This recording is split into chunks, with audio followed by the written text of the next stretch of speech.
பிரியமானவர்களே, இயேசு கிறிஸ்துவின் இணையற்ற நாமத்தில் உங்களை வாழ்த்துகிறேன். இந்த மன்னா டுடே என்ற டெய்லி பாட்காஸ்டை கேட்கிற உங்கள் ஒவ்வொருவரையும் கர்த்தர் ஆசீர்வதிப்பாராக. கலாத்தியர் 3வது அதிகாரம் 3வது வசனம் இப்படியாய் கூறுகிறது: ஆவியினாலே ஆரம்பம் பண்ணின நீங்கள் இப்பொழுது மாம்சத்தினாலே முடிவு பெற போகிறீர்களோ? நீங்கள் இத்தனை புத்தியினரா என்பதாக. ஆரம்பமும் முடிவும், பிகினிங் அண்ட் எண்டிங் என்ற தலைப்பின் கீழ் இன்றைய மன்னாவை தியானிக்கப் போகிறோம். அப்போஸ்தலனாகிய பவுல் கலாத்திய நாட்டு சபைகளின் விசுவாசிகளை பார்த்து கேட்ட கேள்வியாய் மேற்குறிப்பிடப்பட்ட வசனம் காணப்படுகிறது. அவர்களுக்கு முன்பாக இயேசு கிறிஸ்துவை சிலுவையில் அறையப்பட்டவராய் பிரத்யட்சமாய் பவுல் வெளிப்படுத்தினான். ஆகையால் அவர்கள் இயேசுவின் மேல் விசுவாசம் வைத்து கிருபையினால் ரட்சிக்கப்பட்டார்கள். ஆவியானவருடைய நிறைவும் அவர்கள் மேல் இருந்தது. சில காலம் சென்ற பின்பு பாதை மாறுகிறவர்களாய் காணப்பட்டு மோசேயின் நியாயப்பிரமாணத்தின் கிரியைகளினால் ஈர்க்கப்பட்டு இயேசு கிறிஸ்துவின் மேல் வைத்திருந்த விசுவாசத்தை விட்டு விலகுகிறவர்களாய் அவர்கள் காணப்பட்டார்கள். இந்நாட்களில் காணப்படுகிற அநேக விசுவாசிகள், நன்கு ஓட்டத்தை துவங்கினவர்கள், இப்போது பாதை மாறி ஓடிக்கொண்டிருக்கிறார்கள்.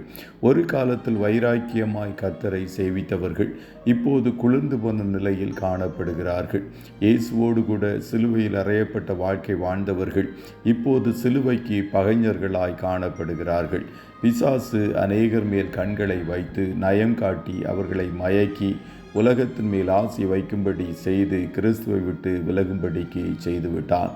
கலாத்திய நாட்டு சபை விசுவாசிகளை மயக்கி அவர்களை சத்தியத்தை விட்டு விலகும்படிக்கு செய்தது போல இந்நாட்களிலும் செய்கிறவனாய் காணப்படுகிறான்.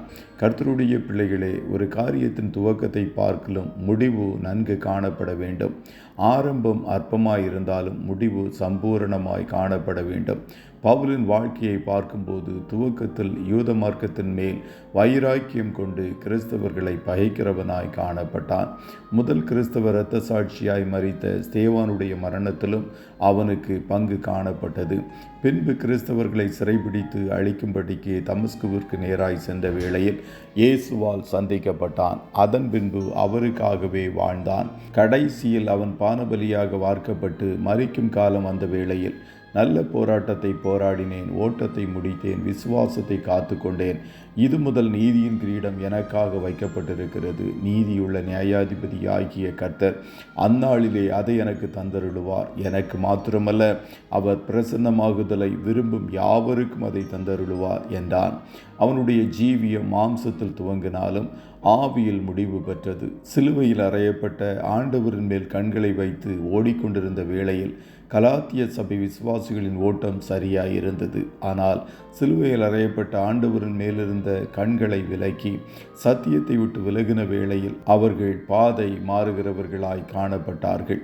ஆகையால் சிலுவையில் அறையப்பட்ட ஆண்டவரை நோக்கி பார்த்து அவரை இலக்காக வைத்து அனுதினமும் வாழுங்கள். அப்போது உங்கள் முடிவு சம்பூரணமாயிருக்கும். கர்த்தர் உங்கள் ஒவ்வொருவரையும் ஆசீர்வதிப்பாராக. ஜெபம் செய்வோமா? நல்ல தகப்பனே, உம்மை நன்றியோடு துதிக்கிறோம்.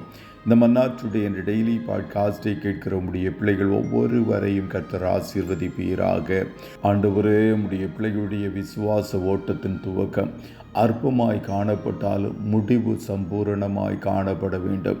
ஒவ்வொரு நாளும் உம்முடைய பாதச்சுவடுகளை பின்பற்றுகிறவர்களாய் லக்காகிய உம்மை நோக்கி, சிலுவையில் உயர்த்தப்பட்ட உம்மை நோக்கி இவர்கள் ஓட கர்த்தர் உதவி செய்யும் என்று சொல்லி ஜெபிக்கிறோம். பிசாசு இவர்களை நயம் காட்டி மயக்கி விடாதபடி தொடர்ந்து உமக்குள்ளாய் செம்மையாய் ஓடுவதற்கு கர்த்தர் இவர்கள் கரங்களை நீர் பிடித்து கொள்ளுவீராக. வழுவி போகாதபடி காக்கிற தேவன், மகிமையுள்ள ஸ்தானத்தில் நிறுத்த வல்லமையுள்ள கர்த்தர், ஜெய ஜீவியம் செய்வதற்கு உடைய பிள்ளைகளுக்கு உதவி செய்யும். இன்றைய தினம் கையிடுகிற எல்லா வேலைகளையும் ஆசீர்வதியும். போக்கிலும் வரத்திலும் உடனிரும். கண்மணி போல காத்தருளும். ஆட்டுக்குட்டியானவருடைய இரத்தத்திற்குள்ளாய் ஒவ்வொருவரையும் கொடுத்து இயேசுவின் நாமத்தில் வாழ்த்தி ஜெபிக்கிறோம் நல்ல பிதாவே. ஆமென், ஆமென்.